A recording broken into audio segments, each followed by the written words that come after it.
কিরে, তুই এভাবে হ্যাবলার মতো আমার দিকে তাকিয়ে আছিস কেন? এই আপু, আমাকে হ্যাবলা বলবে না। আমি কিন্তু তোমার থেকে অনেক সুন্দর আছি।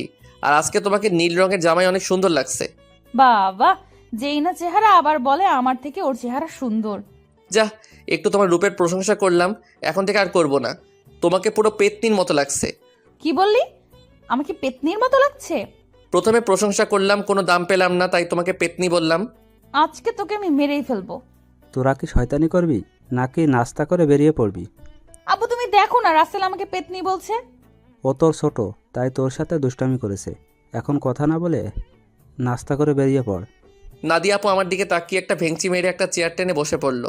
সবাই নাস্তা করতে লাগলাম। নাস্তা খাওয়া শেষ করে আঙ্কেল আন্টির কাছে বলে বাসা থেকে বেরিয়ে আসলাম। তারপর গাড়িতে করে বাস কাউন্টারে চলে আসলাম।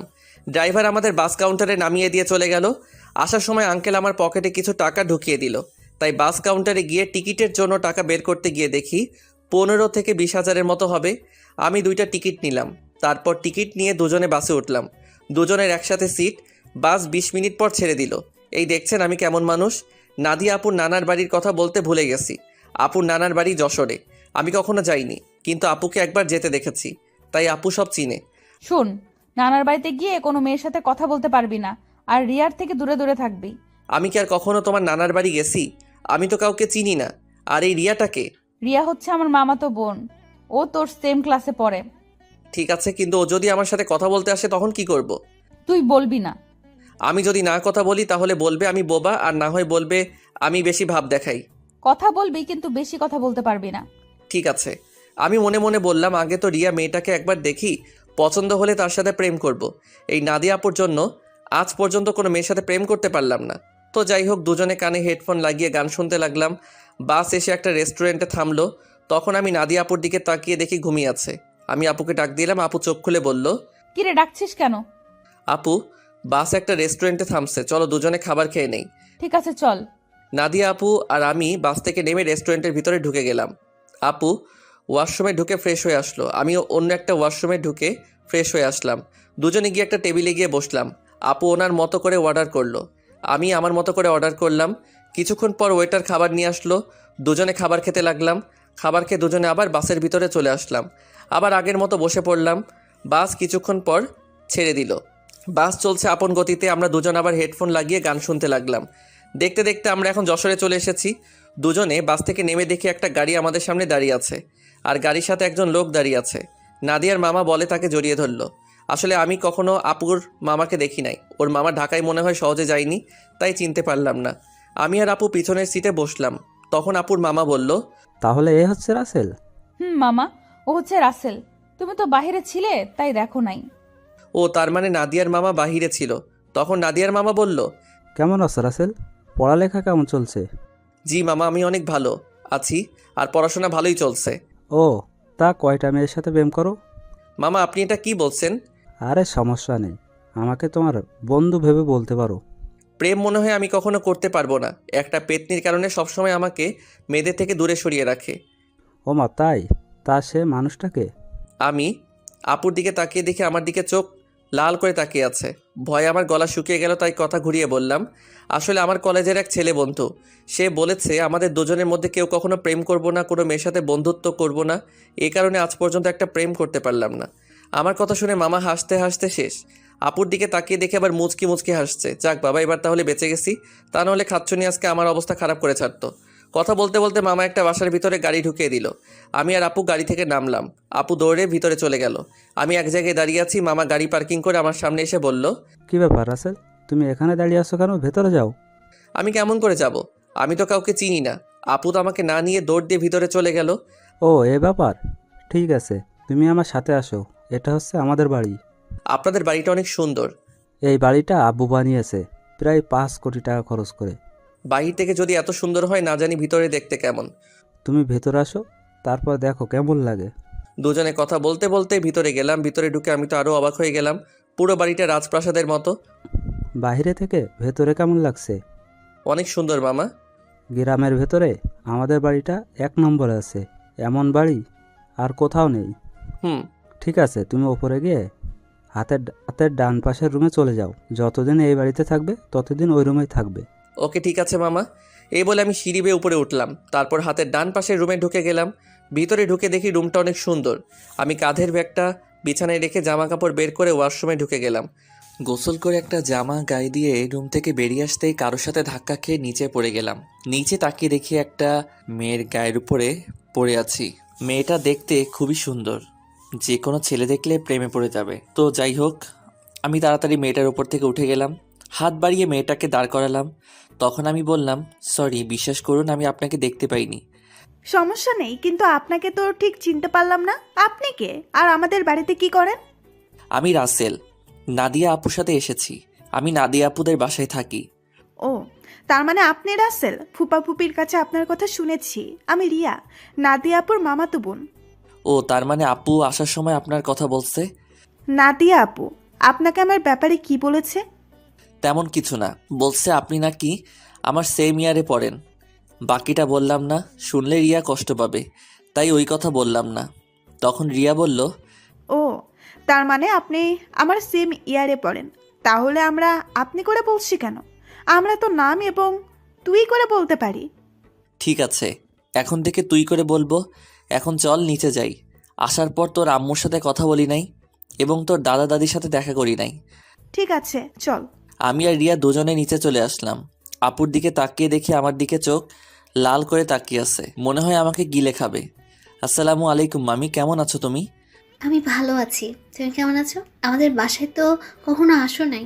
তোমাকে অনেকবার বলেছি আসার জন্য। আমি ভালো আছি মামি। আসলে মামি, আমার বাসা থেকে কোথাও যেতে ভালো লাগে না। আপু আমাকে নিয়ে এসেছে। নাদিয়া যদি না বলতো তাহলে বুঝি আসতে না। আসলে তেমন কিছু না মামি। আচ্ছা, এসব কথা বাদ দাও তো।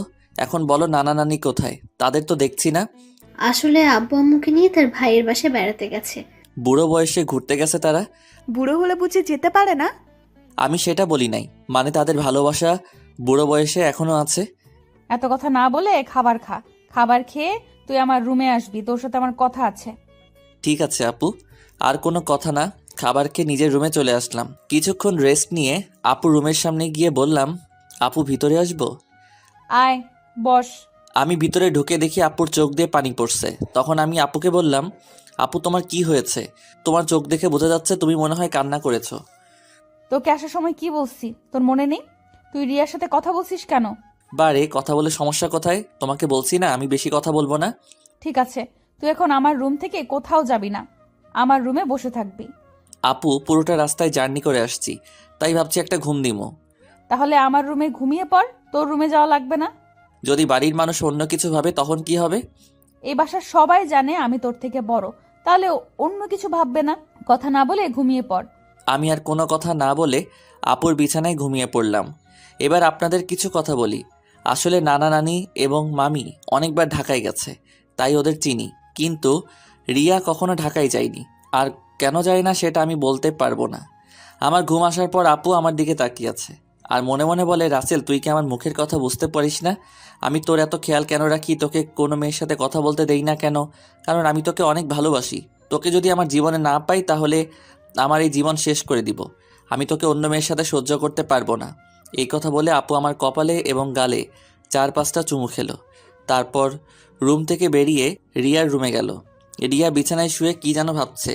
তখন আপু রিয়ার পাশে বসে বলল, কিরে রিয়া, তোকে দেখে বোঝা যাচ্ছে তুই কিছু একটা নিয়ে চিন্তিত আছিস। আসলে আপু তেমন কিছু না। এখন বলো, হঠাৎ আমার রুমে কেন, তোর রুমে কি আসা যাবে না? আরে আমি ওইভাবে বলি নাই। আচ্ছা ওটা বাদ দাও, তোমাকে একটা কথা বলি। রাসেল কি কোনো মেয়ের সাথে প্রেম করে? কেন? আমার জানা মতে রাসেল কোনো মেয়ের সাথে প্রেম করে না। তা এটা কেন জিজ্ঞেস করলি? না আপু, এমনি জিজ্ঞাসা করলাম। তা আপু, তোমার পড়ালেখা কেমন চলছে? আমার তো ভালোই চলছে, তোর কেমন চলছে? আমারও ভালোই চলছে। ঠিক আছে তুই থাক, আমি রুমে গেলাম। এই কথা বলে আপু নিজের রুমে চলে আসলো। আর এদিকে রিয়া ভাবছে, তাহলে আমার লাইন ক্লিয়ার। আমি রাসেলকে আমার করে নিব। আমি ওকে প্রথম দেখায় ভালোবেসে ফেলেছি। আমাকে যে করেই হোক রাসেলের মন জয় করতে হবে। কিন্তু আমি ওর মন জয় করব কেমন করে? তখন রিয়া ভাবতে লাগলো। হঠাৎ তার মাথায় একটা বুদ্ধি আসে, আমাকে তার সাথে প্রতিদিন কলেজে নিয়ে যাবে। তারপর আস্তে আস্তে রাসেলকে রিয়ার প্রতি দুর্বল করবে। বিকালে ঘুম থেকে উঠে দেখি আপু আমার পাশে শুয়ে আছে, যেন একটা পিচ্চি মেয়ে আমার পাশে শুয়ে আছে। আমি আপুর দিকে তাকিয়ে বিছানা থেকে নামতেই আপুর ঘুমটা ভেঙে গেল। কি ব্যাপার আপু, তুমি উঠলে কেন? ঘুম ভেঙে গেছে তাই উঠে গেলাম। তুই ফ্রেশ হয়ে আয়, দুজনে মিলে গ্রামটা ঘুরে দেখব। ঠিক আছে, আমি রুমে গিয়ে ফ্রেশ হয়ে আসছি।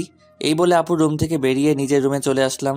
ওয়াশরুমে ঢুকে ফ্রেশ হয়ে একটা জামা গায়ে দিয়ে নিচে নেমে আসলাম। নিচে এসে দেখি রিয়া সোফায় বসে টিভি দেখছে। আমাকে দেখে সামনে এসে বলল, কি রে, তুই কি কোথাও যাবি? আপু আর আমি তোদের গ্রামটা ঘুরে দেখব। আপু ফ্রেশ হয়ে আসছে। ঠিক আছে, তোরা আমার জন্য কিছুক্ষণ অপেক্ষা কর, আমিও তোদের সাথে যাব।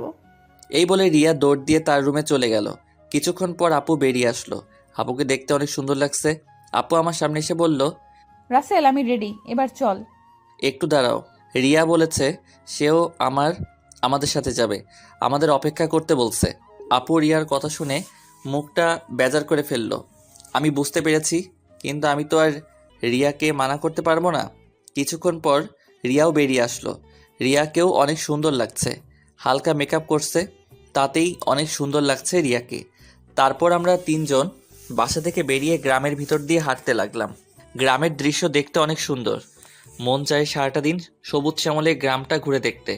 কি সুন্দর বাতাস বয়ে যাচ্ছে, বাতাসে আপু এবং রিয়ার চুল উঠছে। তাদের দিকে তাকিয়ে দেখে ওরা দুজন আমার দিকে তাকিয়ে আছে। আমি তো কিছুই বুঝতে পারলাম না। ঘুরতে ঘুরতে রাত 8টা বেজে গেল। আসলে আমরা রিয়াদের বাজারে আসছি, এখানে ফুচকা আইসক্রিম খেয়েছি। আপু বেশি খাইনি, চেহারাটা কেমন করে যেন রেখেছে, মনে হয় রিয়াকে সাথে করে আনার জন্য মন খারাপ করে ফেলছে। তো যাই হোক, তিনজনে হাঁটতে হাঁটতে বাসায় চলে আসলাম, যে যার রুমে চলে আসলাম। আমি ওয়াশরুমে ঢুকে ফ্রেশ হয়ে নিচে চলে আসলাম, সবার সাথে খাবার খেতে লাগলাম। আপু খাবার খাচ্ছে না, হঠাৎ হাত ধুয়ে রুমে চলে গেল। আমি হালকা কয়টা খাবার খেয়ে আপুর রুমে চলে আসলাম। রুমে এসে দেখে আপু বিছানায় শুয়ে আছে। আমি আপুর সামনে গিয়ে বললাম, আপু আমি রিয়াকে আমাদের সাথে যেতে বলি নাই, সে নিজে এসেছে আমাদের সাথে। আপু কোনো কথা বলছে না, আবার অন্যদিকে মুখ ঘুরিয়ে নিল। এবার আমি আপুকে আমার দিকে ঘুরিয়ে বললাম, আপু তুমি কি আমার উপর রেগে আছো?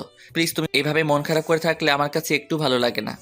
হঠাৎ আপু আমার সাথে এমন কিছু করবে সেটা আমি কখনো ভাবতেই পারিনি। এরপর কি হয়েছে জানতে চাইলে সাবস্ক্রাইব করে পাশে রাখা বেল আইকনটি বাজিয়ে রাখুন পরবর্তী পার্ট মিস না করতে চাইলে। ধন্যবাদ সবাইকে আমাদের পাশে থাকার জন্য।